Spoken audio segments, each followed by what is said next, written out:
Well, hello, thank you for joining me today again on the Church History Trail. You're very welcome to the programme, and we're continuing here at the Stormont estate and Parliament buildings.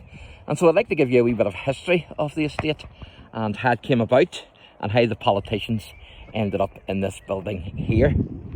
It really starts with the clan CLELAND, which was a Scottish clan, and a gentleman called Alexander CLELAND. Now, he was from the 13th century, about 1236, and his first son was called James, and James was the cousin of none other than Sir William Wallace, and he actually fought in most of William's campaigns against the English.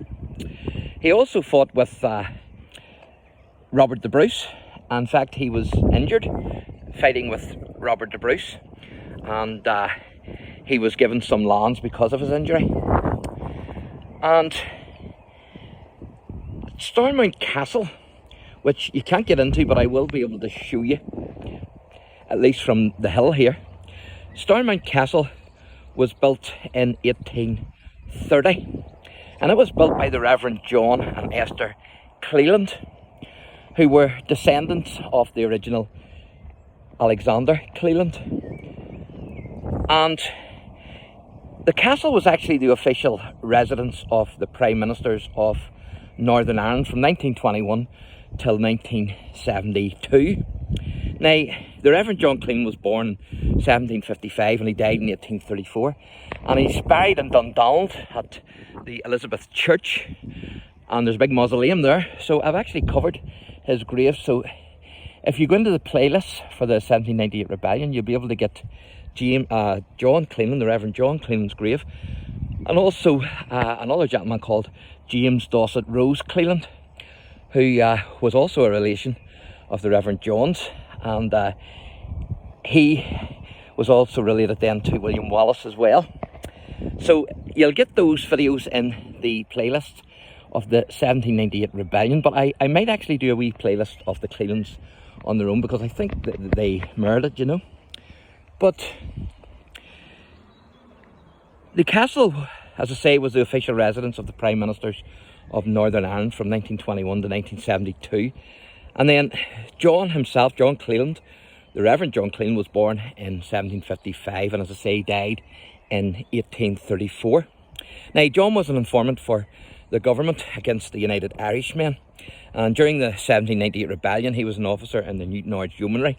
And of course, so was James, his relation, also in the Newton Ards Yeomanry. And what you can see there, just beyond the trees, is the castle.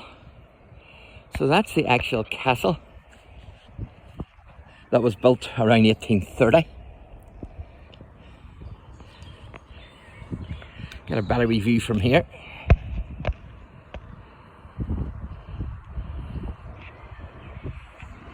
As you can see,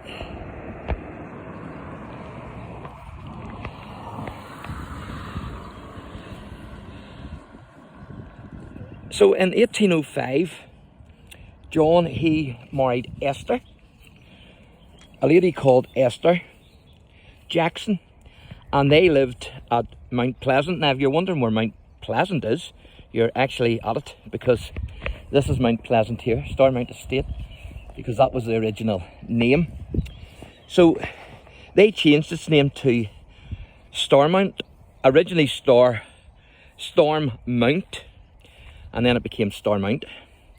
And the CLELANDs left the estate, the last of the CLELANDs left the estate here in 1893.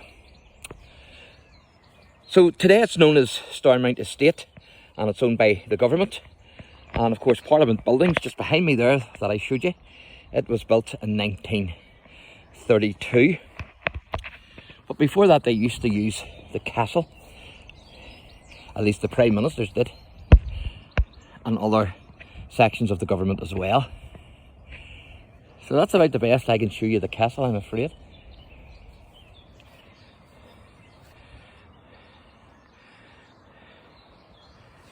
And of course it was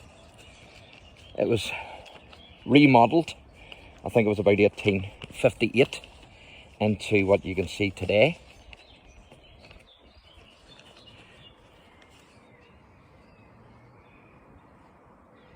by later members of the CLELAND family, but it was built around 1830. So although we didn't get in, we still got a bit of a good view of it. Now I want to talk to you about another member of the CLELAND family, and that was William CLELAND, who again is related to the original CLELAND, Alexander. Now, William was a poet and a soldier. He was born around 1661 and he died on the 21st of August 1689, and he's quite a character. He has a lot of history, there's no doubt about it. He was in the army of the Covenanters. He was the commander at the Battle of Drumclog, and it was a victory, of course, for the Covenanters. And he fought at Bothwell Bridge, which was a defeat for the Covenanters, and both these battles were fought in 1679. So he's seen his fair share of action.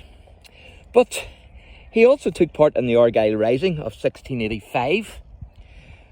Archibald Campbell was, of course, the 9th Earl of Argyll, and he rebelled against King James II. And of course he was defeated. And so William had to flee to Holland, and he came back to Scotland, and he served in the army of King William III, and he was a commander at the Battle of Dunkeld, which was a victory for the Williamites in 1689.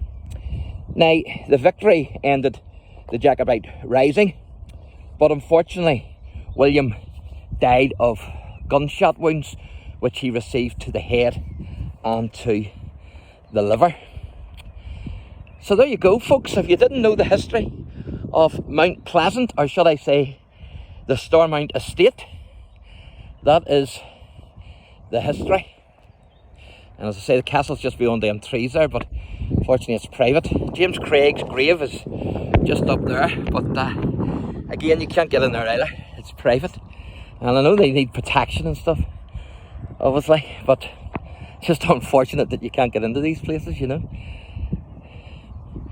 But no matter, but that's the history. Isn't that a fantastic history that we have here with the Parliament buildings, the Stormont estate, Mount Pleasant, and the CLELAND family.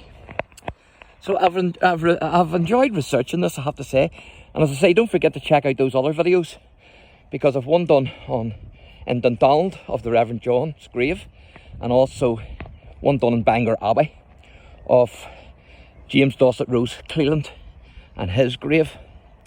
And of course he was over Rothgale House, but unfortunately it's not there now. But there you go. I'm going to give you a wee view here of the Prince of Wales Avenue and the building here, and then we'll wrap this wee video up.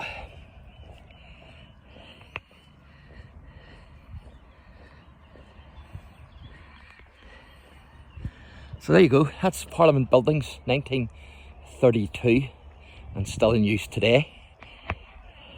And that's the avenue with Carson's statue that you're looking at, and on the plinth there. So thanks for watching, and God bless.